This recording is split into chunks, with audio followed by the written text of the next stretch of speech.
I'm Jerry Georgiadis, and welcome to Opininated. Each week, we will bring you one of the pressing issues of our times. Some say the ability to discover the truth is outstripped by the capacity to manifest deceit. Many argue that we are trapped within a narrow discourse, a corridor that many of us are corralled within. Opininated hopes to challenge that discourse, political and otherwise. Today, our topic is money, the banking systems behind that money, the supranational bankers, the economical affairs of the world. Our guests are Dr. Abigail Bray, a senior researcher and author, heavily published and well-versed on the topic today. Similarly, so Colin Penter is well-versed, also a senior researcher, social scientist, and with a blog, prolific writer on neoliberalism, the challenges. But before we go to a showcase about what today's about, let us thank our supporters, because we are proudly supported by Stage and Studio Productions, Gateway Printing, William Jeffries Carpet Warehouse, Osborne Park, and Perth Prop and Party Shop. Now that that's done, we'll be back in a little while with our guests. The love of money is the root of all evil. That stark warning contained in St. Paul's first letter to Timothy was at the heart of Pope Francis's homily at his morning mass in Santa Marta on Friday. Reflecting on the way in which greed can corrupt our hearts and weaken our faith, the Pope stressed we can never serve God and money at the same time. Non puoi servire a Dio e al denaro, non si può. Money, the Pope went on, sickens our minds, poisons our thoughts, even poisons our faith, leading us down the path of jealousy, quarrels, suspicion and conflict. While money begins by offering a sense of well-being, if we're not careful, wealth can quickly lead to vanity, self-importance and the sin of pride. Sono tre scalini: la ricchezza, la vanità. Pope Francis noted many people may object that the Ten Commandments say nothing about the evils of money. Yet when we worship money, he said, we are sinning against the first commandment and making money our idol in place of God. Hanno 200, hanno 300. The early fathers of the Church, he said, put it in a very blunt way, calling money the dung of the devil, which corrupts and leads us away from our faith. Una parola forte: il denaro è lo sterco del diavolo. È così. Instead of focusing on money, the Pope said, we should strive for justice, piety, faith and charity, as well as the gifts of patience and meekness, which are the ways of the Lord. E ammala la nostra mente. Pope Francis concluded with a wish that God will help each one of us to avoid falling into the trap of making money our idol. Di questioni oziose. E ti allunga dalla fede, corrompe. There's a long narrative here of the oppressor and the oppressed, of powerful elites, arguably running the economical affairs of the world, having impact on the daily lives of us as individuals. Humanity, many argue, is indentured, at least in the Western world, to 48-week years working.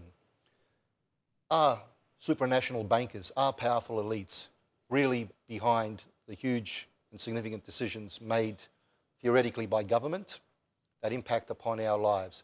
Are there these shadowy, powerful elites? I think this question has been circulating since 2008, when the global financial crisis happened. And rather than, framing that concern as a conspiracy, there's a lot of evidence, isn't there, that this is actually happening. And in fact, in 1913, one of the presidents of the United States, Woodrow Wilson, when he signed into existence the Federal Reserve Bank, lamented quite pathetically, I think, that he'd actually destroyed... Post his tenure, post his presidential tenure. Did he? Right, yes. Well, that's convenient. But he announced, basically, that he destroyed American democracy in 1913, that now a secret private elite, financial elite, were going to control the government.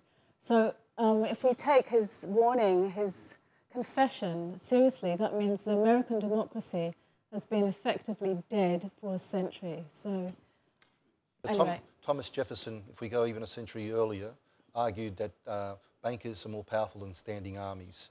Roosevelt, Kennedy, Eisenhower, all expressed their concern about these so-called secret societies and these powerful elites that have taken over the economic, political, military, industrial capital and had combined them as a vast resource and had worked effectively extrajudicially without any legislation to oversight them, and were working behind the scenes, were the government effectively behind the government and unknown to the government that was elected by the people. But are there, can you, Colin, tell us a little bit in your view of what we've just said about these powerful private elites? Well, listen, it's as Abigail said, it's a really important question, and it can be dismissed as conspiracy, but we've got good empirical evidence for it, Jerry. I mean, the New Scientist, which is for those who know science, is a highly reputable journal, published a study in 2012 by scientists from the Swiss Federal Institute of Technology. And what they did was that they looked at a database of 37 million companies. They identified 4,700 of those corporations, and then they used mathematical and computer models to analyse share ownership and revenues. And what they found was that there are a core of 147 corporations. Not all banks, but primarily banks, financial institutions and private investment institutions.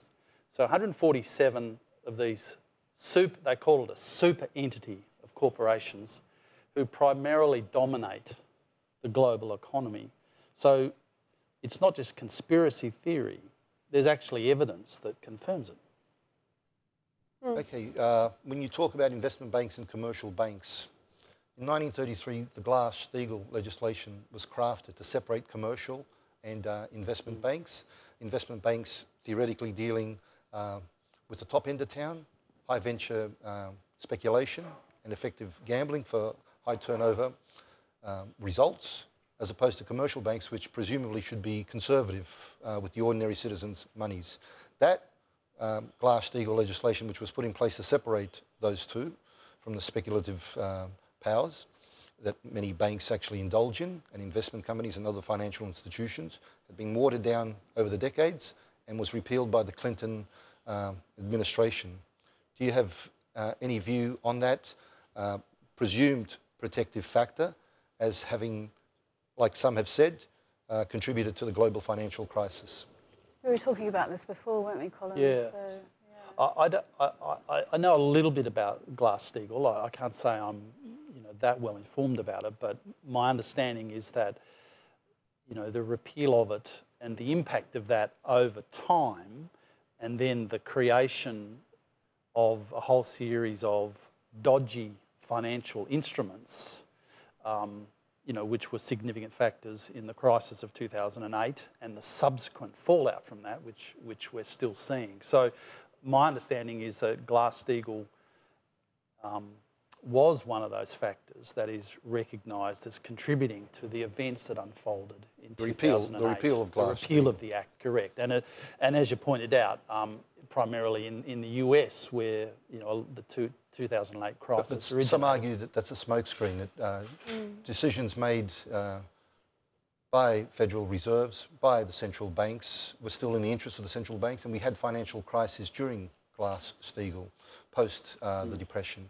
So could we really argue that there's any protective factor that we can craft that would protect the ordinary citizen from shareholder loss, from financial institutions such as banks collapsing, when we've seen that, for instance, GlassSteagall arguably did not protect them during the period of the... Is there any protective factor that we can put in place?